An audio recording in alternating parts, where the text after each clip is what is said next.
Ladies and gentlemen, please help me welcome and honor this year's outstanding young philanthropist, Kat Tiscornia.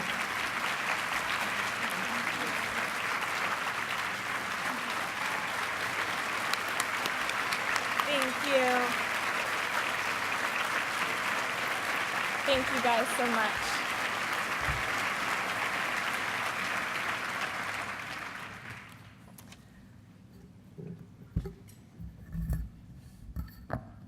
Thank you. It began with a small request in March 2013 from a 14-year-old girl beginning her battle against cancer. I would face the next 9 months with absolutely no control over my life. Every day was pre-scheduled with chemo treatments, blood transfusions, doctor's appointments, surgeries, and physical therapy. The doctors even dictated how much I needed to weigh and when I could be around my friends and school. As my doctor put it, "Kat, we're gonna get very bossy with your schedule." I needed something to control, something to make sense of a situation that was nonsensical. How does a 14-year-old girl get bone cancer? We asked Seattle Children's Foundation if we could raise money for my doctor, Dr. Hawkins, who was and continues to raise research and continues to run research projects on pediatric cancer, and specifically sarcomas. The foundation was more than happy to fulfill the small request of a teenage cancer patient. They had just rolled out a new program where we could have our own webpage, and all the money raised would go directly to Seattle Children's.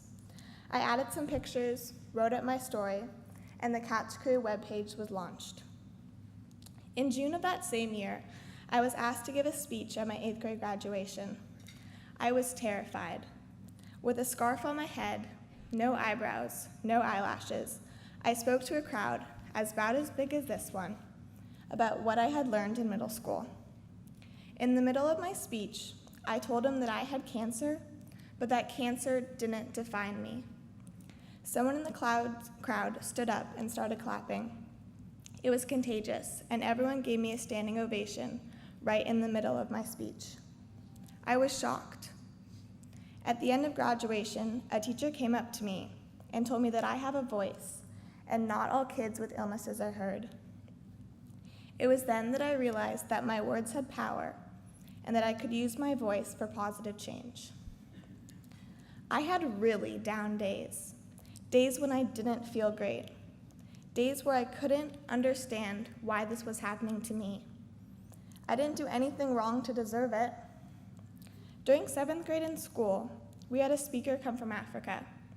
He was living in Rwanda, running an orphanage. When the genocide in Rwanda occurred, the US government asked all US citizens to vacate Rwanda. He sent his family home, but made his personal decision to stay and help the orphans, as well as hide villagers in his house. I was really moved that day. I had decided that someday I would like to make a difference just like him. Little did I know that that day would come so soon. I spent a lot of time thinking about why cancer happened to me. Ultimately, the only answer that makes any sense is that I can make a difference for kids like me who are sick. When I was going through treatments, I would have a reoccurring vision. I would be riding my horse Scooter, but I was not always in my usual riding gear. Sometimes I would be riding him bareback, long hair blowing in the wind, and I was holding a giant spear. We were going into battle. I told my aunt and uncle about these visions. They were living in Rome at the time and had told my story to one of their many visitors. He just happened to be an artist. At the end of his visit, he had sketched out 2 drawings of my vision. They hang on a wall in my room. And at the bottom of one of these pictures, he had written the words, relentless, fortitude, strong, fierce, tenacity, determination. The kids at the hospital really needed me to give them a voice, and I needed my determination to help them and to get me through. I began giving more speeches, raising money and awareness for Seattle Children's in any capacity needed. The hospital was very sensitive to my time and energy. They knew I would never say no. Each time I spoke, I grew stronger on the inside, and my Cats Grew Fun grew stronger on the outside. I will never forget the man who came over after one of my speeches to shake my hand. As I drew my hand away and I looked down, he had placed 10 $100 bills in my palm. I only thought for a second about a new pair of shoes. Cat's Crew was gaining momentum. I knew we had something special going when the ladies from Seattle Children's Foundation were paying me personal visits to my hospital room.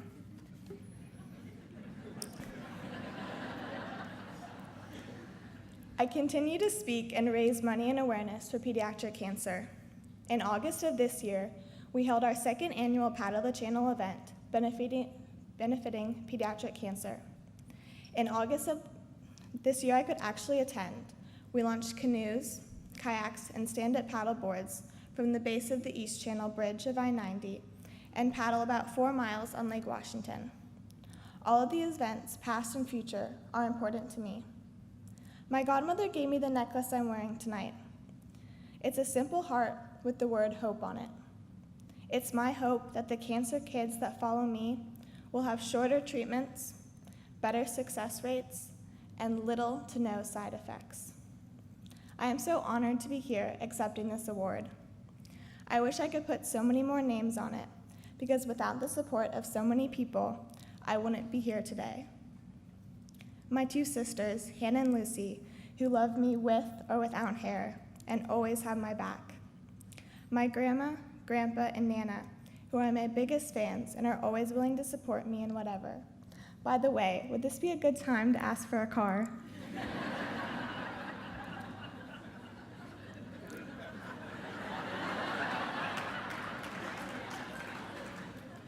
My mom and dad, I love you says it all. My friends who never gave up on me. My godparents who provided a necessary outlet where I could just take off my scarf and feel right at home. My aunt and uncle who inspired a group of Italians to rally behind a girl in Seattle that they had never met. All the amazing people at Seattle Children's who care for me like I was their own child. All the kids and teens at the hospital who continue to inspire me. My horse Scooter, who got me through the toughest journey I've ever been on. And especially my Cats Crew, which now includes over 400 supporters. I want to end with a renewing promise. In September of this year, a teenage boy died of bone cancer. I didn't know him personally. I remembered seeing him in the hallways and at appointments in the hospital. It is not okay with me that he is not here. Last November, I had the honor to speak in front of my team of doctors at Seattle Children's. I told them that I couldn't promise that I would grow up to be an oncologist or a surgeon, but I would promise them this. So here today, I renew my promise to continue to raise awareness and money for pediatric cancer until the day that the cancer clinic on the 8th floor of Seattle Children's turns into the 4th Starbucks at the hospital. Thank you.